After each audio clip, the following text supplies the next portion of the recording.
भारतीय संविधान का अनुच्छेद 19 सबसे महत्वपूर्ण प्रावधानों में से एक है, जो भारतीय नागरिकों को कई मौलिक अधिकार प्रदान करता है।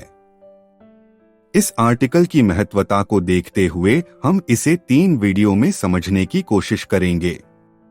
यह अनुच्छेद भाषण और अभिव्यक्ति, सभा सम्मेलन, संघ, आंदोलन और निवास की स्वतंत्रता के अधिकार के साथ साथ किसी भी पेशे, व्यवसाय या व्यापार को करने के अधिकार की गारंटी देता है।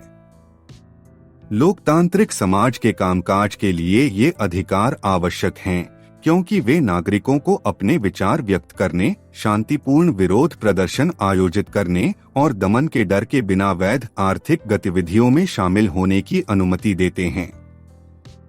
हालांकि ये अधिकार पूर्ण नहीं हैं और सरकार सार्वजनिक व्यवस्था, राष्ट्रीय सुरक्षा और नैतिकता के हित में इन पर उचित प्रतिबंध लगा सकती है। इस वीडियो में हम अनुच्छेद 19 के विभिन्न पहलुओं पर चर्चा करेंगे और उदाहरण देंगे कि कैसे इन अधिकारों को व्यवहार में लागू किया गया है। हम इन अधिकारों पर लगाए जा सकने वाले प्रतिबंधों और व्यक्तिगत स्वतंत्रता और लोकतांत्रिक मूल्यों पर ऐसे प्रतिबंधों के प्रभावों पर भी चर्चा करेंगे। भाषण और अभिव्यक्ति की स्वतंत्रता अनुच्छेद 19(1) क अनुच्छेद 19(1) क भाषण और अभिव्यक्ति की स्वतंत्रता के अधिकार की गारंटी देता है, जिसमें शब्दों, छवियों और संचार के अन्य रूपों के माध्यम से अपनी राय, विश्वास और विचारों को व्यक्त करने की स्वतंत्रता शामिल है। यह अधिकार एक लोकतांत्रिक समाज के कामकाज के लिए आवश्यक है, क्योंकि यह नागरिकों को सार्वजनिक बहसों में भाग लेने, सरकारी नीतियों की आलोचना करने और सरकारी अधिकारियों को जवाबदेह ठहराने की अनुमति देता है। उदाहरण: 2015 में भारत सरकार ने डॉक्यूमेंट्री फिल्म इंडियाज डॉटर पर प्रतिबंध लगा दिया, जो 2012 में दिल्ली में एक युवती के सामूहिक बलात्कार और हत्या पर केंद्रित थी। प्रतिबंध को महिलाओं की गरिमा और सम्मान की रक्षा के साथ साथ सार्वजनिक व्यवस्था बनाए रखने के आधार पर उचित ठहराया गया था। हालांकि नागरिक समाज समूहों द्वारा प्रतिबंध की आलोचना की गई, जिन्होंने तर्क दिया कि इसने अभिव्यक्ति की स्वतंत्रता के अधिकार का उल्लंघन किया और यौन हिंसा की शिकार महिलाओं की आवाज को दबा दिया। 2012 में शिवसेना नेता बाल ठाकरे की मृत्यु के बाद शहर के बंद की आलोचना करते हुए फेसबुक पर टिप्पणी पोस्ट करने के लिए मुंबई में 2 लड़कियों को गिरफ्तार किया गया था। लड़कियों पर दुश्मनी को बढ़ावा देने और धार्मिक भावनाओं को आहत करने का आरोप लगाया गया था। गिरफ्तारी की नागरिक समाज समूहों द्वारा आलोचना की गई, जिन्होंने तर्क दिया कि उन्होंने भाषण और अभिव्यक्ति की स्वतंत्रता के अधिकार का उल्लंघन किया और सेंसरशिप के लिए एक खतरनाक मिसाल कायम की। भारतीय संविधान का अनुच्छेद 19(1) ख सभा की स्वतंत्रता के अधिकार की गारंटी देता है, जिसमें शांतिपूर्ण विरोध प्रदर्शन और रैलियां करने का अधिकार शामिल है। यह अधिकार एक लोकतांत्रिक समाज का एक अनिवार्य हिस्सा है, क्योंकि यह नागरिकों को अपनी राय व्यक्त करने, अन्याय के खिलाफ आवाज उठाने और अपनी सरकार से बदलाव की मांग करने की अनुमति देता है।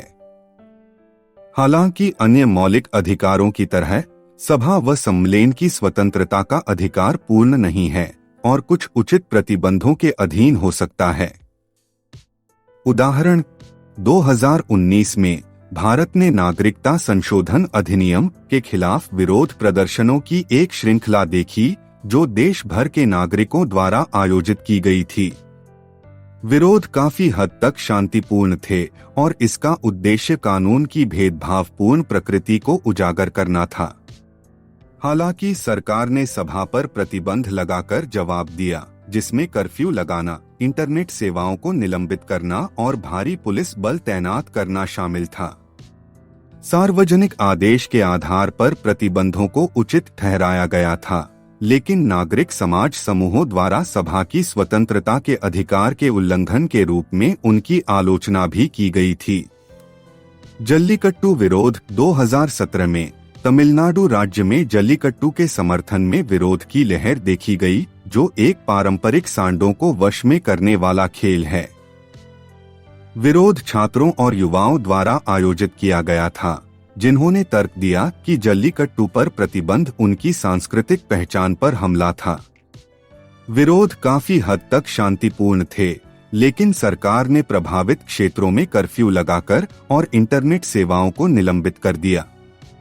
सार्वजनिक आदेश के आधार पर प्रतिबंधों को उचित ठहराया गया था, लेकिन नागरिक समाज समूहों द्वारा सभा की स्वतंत्रता के अधिकार के उल्लंघन के रूप में उनकी आलोचना भी की गई थी। प्रतिबंध। सभा की स्वतंत्रता का अधिकार पूर्ण नहीं है और सार्वजनिक व्यवस्था, नैतिकता और भारत की संप्रभुता और अखंडता के हित में उचित प्रतिबंधों के अधीन हो सकता है। सभा की स्वतंत्रता के अधिकार पर लगाए जा सकने वाले कुछ प्रतिबंधों में शामिल हैं: सार्वजनिक व्यवस्था, सार्वजनिक अव्यवस्था, हिंसा और शांति की गड़बड़ी को रोकने के लिए सरकार सभा की स्वतंत्रता के अधिकार पर उचित प्रतिबंध लगा सकती है। उदाहरण के लिए, सरकार कर्फ्यू लगा सकती है, संवेदनशील क्षेत्रों में लोगों के बड़े समूहों की सभा को प्रतिबंधित कर सकती है और लाउडस्पीकरों और अन्य प्रवर्धक उपकरणों के उपयोग को प्रतिबंधित कर सकती है। नैतिकता। सरकार अश्लीलता, अभद्रता और अन्य आक्रामक व्यवहार को रोकने के लिए सभा की स्वतंत्रता के अधिकार पर उचित प्रतिबंध लगा सकती है। उदाहरण के लिए, सरकार उन लोगों की सभा को प्रतिबंधित कर सकती है जो ऐसी गतिविधियों में लगे हुए हैं जो अश्लील या सार्वजनिक नैतिकता के लिए अपमानजनक मानी जाती हैं।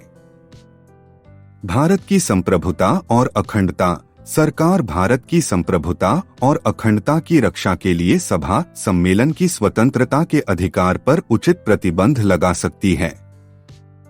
उदाहरण के लिए, सरकार अलगाववाद, आतंकवाद को बढ़ावा देने वाली गतिविधियों या भारत की एकता के लिए खतरा पैदा करने वाली अन्य गतिविधियों में शामिल लोगों के जमावड़े पर रोक लगा सकती है। देखने और सुनने के लिए धन्यवाद।